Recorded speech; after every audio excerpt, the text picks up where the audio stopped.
Section 10.6, last section of Unit 10, the law of cosines. Before we get into the law of cosines, let's do a quick refresher on some things from previous units, or previous sections. This one we got triangle XYZ. We're given a couple angle measures, we're given a side length. We're asked to find the measure of angle Y and the side lengths X and Y. Now for time's sake, I'm probably going to skip side length Y, but at least we'll figure out angle Y. So to figure out the measure of angle Y, what I'm going to do, remember, the angles of a triangle must add up to 180. So I'm going to take 180, subtract the other two angles. So 180 minus 28 minus 48. Or if you want to add 28 and 48 first and then subtract it from 180, that works as well. That gives us 104 degrees. Let me add that to our diagram. So 104 degrees. For x, to find the side length, using what we talked about on section 10.5, we'll do the law of sine. So we'll do the sine of 48 degrees over 14, because that's the side length for z. So this is like the sine of z over side length z. And we'll do the sine of angle x, in this case 28, divided by the side length x. So again, this is x. If we take this and cross multiply, so we'll end up with x times the sine of 48 degrees equals 14 times the sine of 28.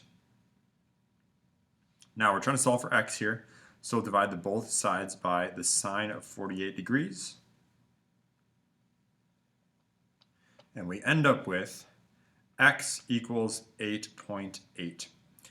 Now again, folks, for time's sake, I'm going to skip the solving for y, but it's the same process. You'll just set it up instead of sine of 28 over x, you'll do the sine of 104 over y.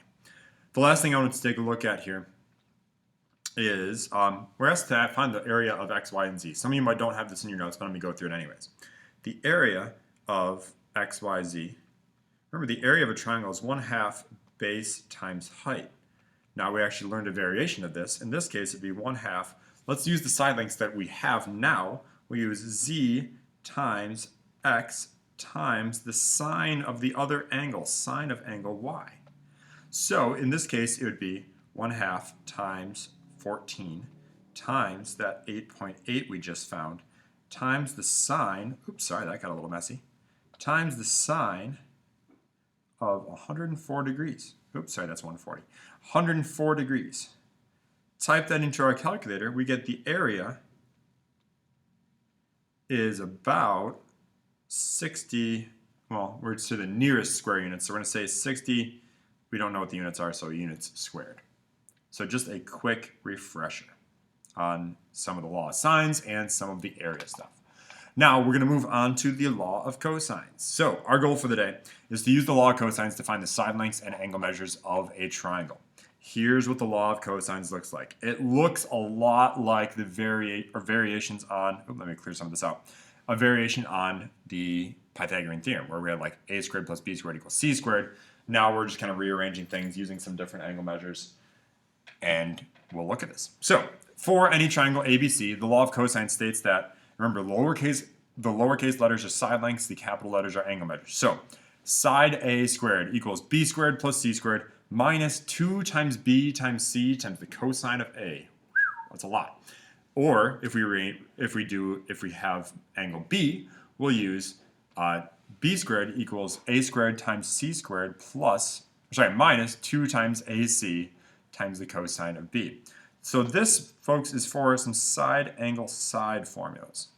We've got, so like for example, if we had A and C and angle B, we would use the second one to help us find side length B.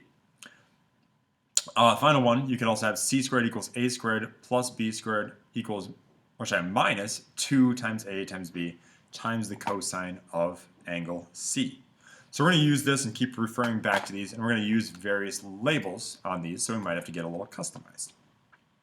We're asked to use the given measurements to solve triangle ABC, where we're asked to round to the nearest tenth. So we're told that side A is 8, side B is 5, our measure of angle C is 32.2 degrees. So let's draw a triangle, and I'm just going to label it how I've done some things in the past. Here's A, here's B, here's C. Angle C is the only angle we're given, So let's label that. That's 32.2 degrees. Now side length A, that's going to be over here. That's 8. Side length B, oops, sorry, that's B, is 5. And based on what we have here, it's probably going to be easiest to find little c, side c. So what we're going to do is we're going to do c squared equals a squared plus b squared minus 2 times a times b times the cosine of angle c. We don't know what c is, but we know, or we don't know what little c is, we don't know what side c is, but we know everything else. So it's going to be c squared equals a was 8, so 8 squared plus 5 squared minus 2 times 8 times 5 times the cosine of 32.2 degrees. Now doing a little of this by hand, 8 squared is 64 plus 25 minus 2 times 8 times 5. Well, 8 times 5 is 40, so times 2 is going to give us 80. No idea what cosine of 32.2 is off the top of my head, and I'm guessing most of us don't, and that's perfectly okay. But we're just trying to get this a little bit cleaner so that way we have less typing to do in our calculator. So we have 64 plus 25 is 89. Now since this 80 is tied with the cosine of 32.2, we can't combine that with the other two numbers, so we're just going to leave it as minus 80 times the cosine of 32.2 degrees. Now we're trying to solve for side length c here. Right now c is being squared. What we got to do is we're going to take the square root of both sides.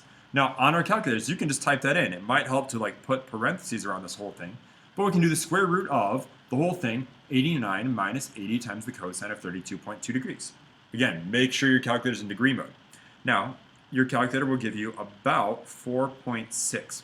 Now, one thing I want to remind us about, typically, I've said in the past, when solving for a variable, if we have to take the square root, we do get a plus or minus. But in this case, we're going to ignore the negative because we're talking about distances.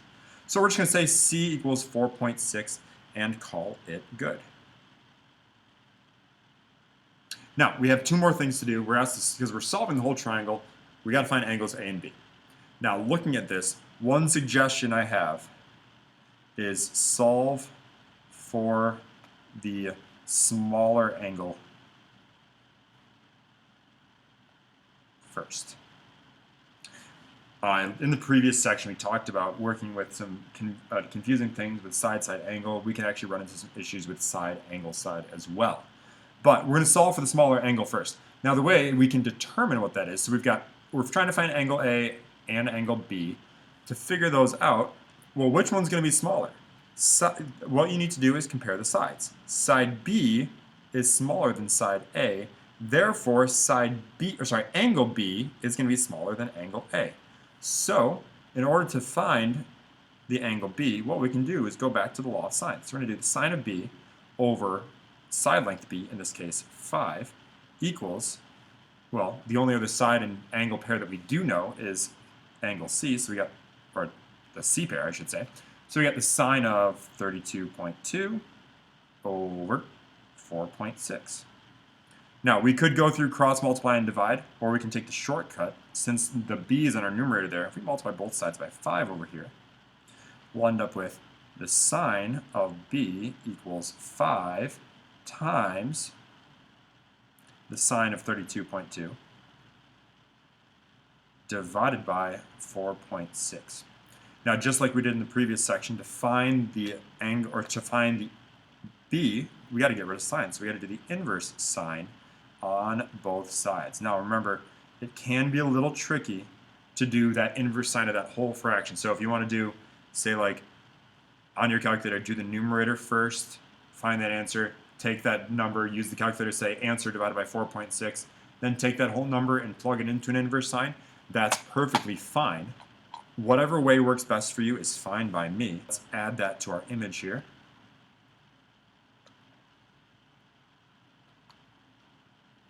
Now we have one more angle. That angle is angle A. So we're going to do the measure of angle A equals, well, the third angles theorem. We got 180 minus the other two angles. So we got minus 35.4 minus 32.2, and that gives us the measure of angle A equals 112.4 degrees. And we'll add that to there. One thing I want you to double check is always make sure that your triangle makes sense. What I mean by that is, first of all, my triangle is not to scale at all. It looks like looking at this, it looks like 35.4 is larger than 112.4. Clearly not the real case. But based on how things are labeled, the largest angle is opposite the largest side. The smallest angle is opposite the smallest side. And the middle angle opposite the middle length side. So always double check to make sure your actual triangle makes sense.